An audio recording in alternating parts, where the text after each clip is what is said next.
So far in your studies, you've looked at how to find the area bounded by a curve and the x-axis. So next, we're going to take a look at how to find the area bounded by two curves. We're going to take a look at two cases. The first case will involve vertical cross-sections, and the second case will involve horizontal cross-sections. So let's take a look at the vertical cross-sections first. Suppose we have a region and it's bounded above and below by two curves. We'll call them the top curve and the bottom curve. And it's also bounded on the sides by x equals a and x equals b. So we're going to try to find the area surrounded by these four lines. So we're going to think of dividing the region up into vertical rectangles. And you can see that there's one drawn here already. So the height of this typical rectangle is going to be the top minus the bottom.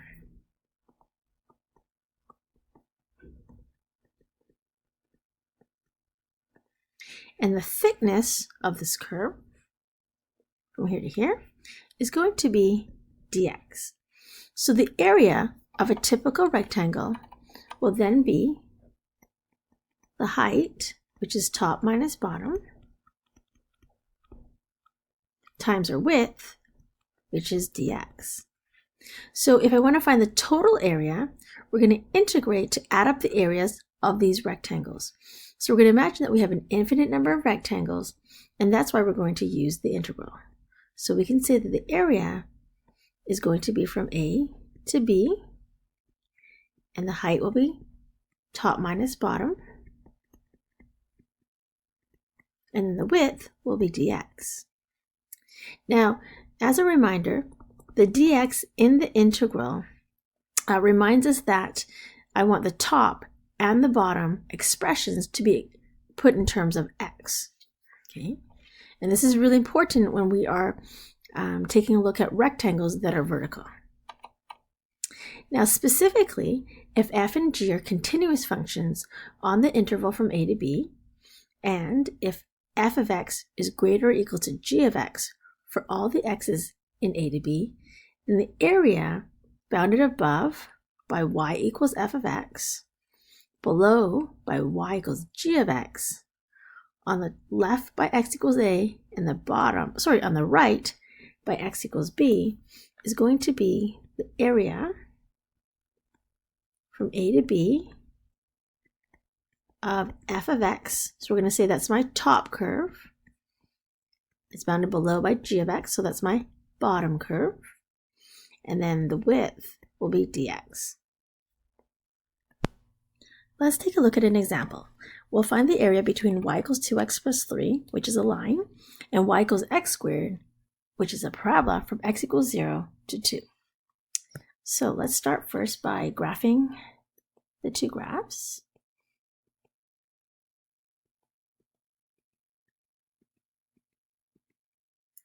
Okay, and we have 2x plus 3, so we have start y-intercept of 3, oops, slope of 2,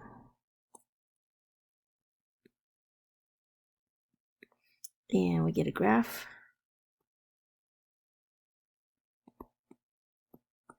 that looks like this, and then y equals x squared.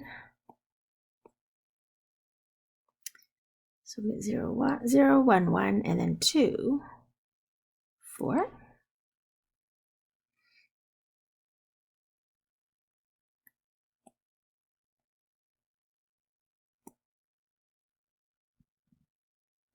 All right, so it says that we want to graph from 0 to 2.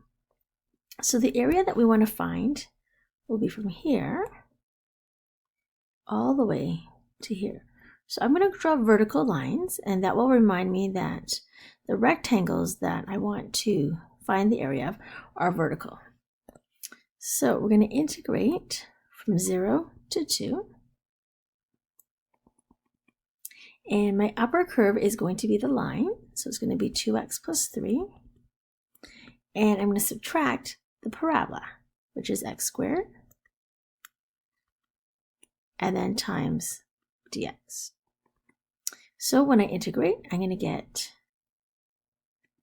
x squared plus 3x, and then minus x cubed over 3 from 0 to 2.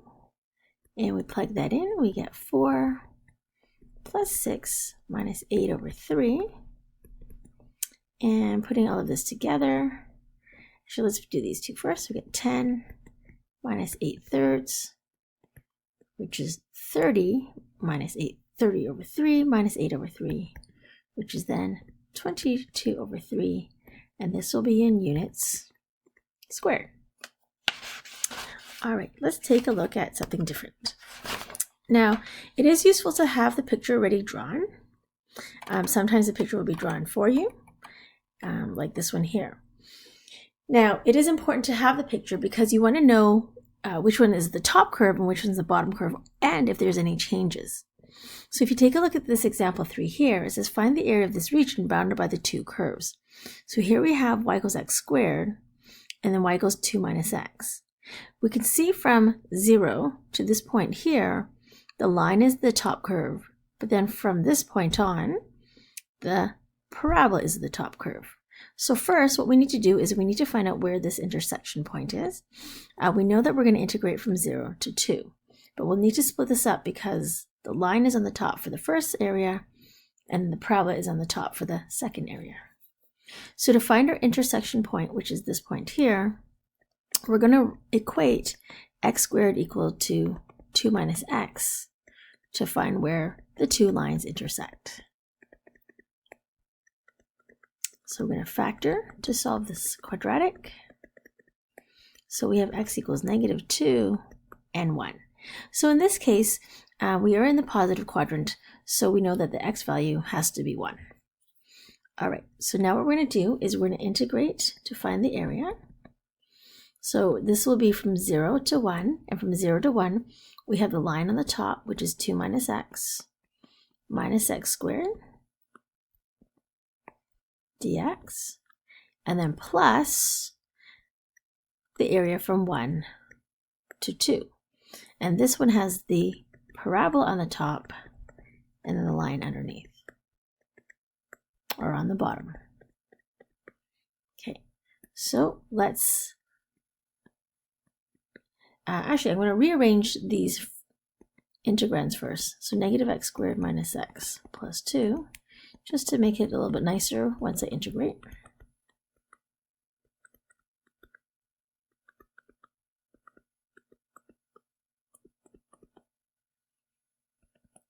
All right, so then I get -x cubed over 3 minus x squared over 2 plus 2x. I'm going to integrate from 0 to 1. And then the second one is going to be x cubed over 3 plus x squared over 2 minus 2x, and then from 1 to 2.